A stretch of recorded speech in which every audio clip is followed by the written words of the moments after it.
Use your small, lightweight electronic devices, but they must be unplugged when the outlet waits. 6 years ago, I flew to Hawaii to attend a wedding, and I just didn't leave. I only had the bags on my back, and I hadn't intended to move to Hawaii, but I was intending to pursue a career in my own art and illustration and nothing else. 4 years later, I moved away for another adventure, and I had only partially fulfilled that dream. Last week, I returned for another wedding.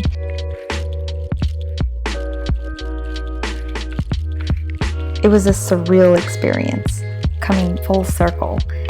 I came for a wedding and I returned for a wedding.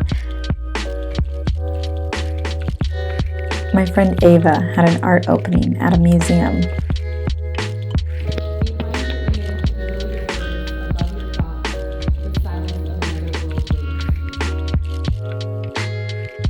I'd introduced her to the museum a few years earlier. We'd enjoyed a picnic on the lawn with a view of Diamond Head and the city peeking out. But most meaningful of all, I'd returned as a full-time illustrator, busy with client work and my own projects.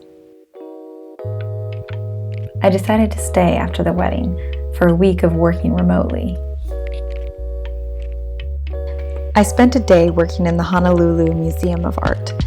It is absolutely one of my favorite spots. There are so many courtyards to work from, all with shade from the sun or rain. It's perfect for working on my iPad while staying outdoors. And you might even get to spot a little wildlife.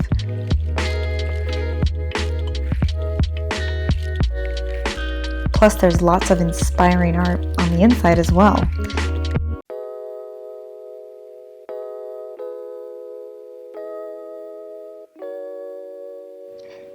Ava was teaching a drawing class at the University of Manoa, and she invited me to sit in.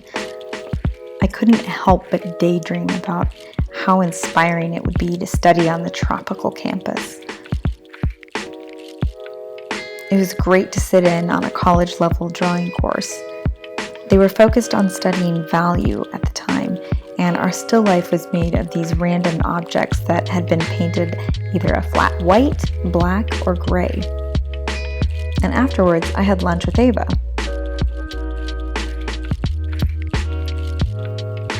It's easy to look back and say, wow, I was so lucky to live in Hawaii.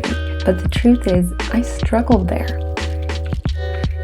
I moved to Oahu with the intention of doing nothing but my own art and illustration.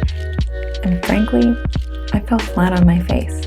I failed a lot, took a lot of hits to my ego, and experienced a lot of growing pains.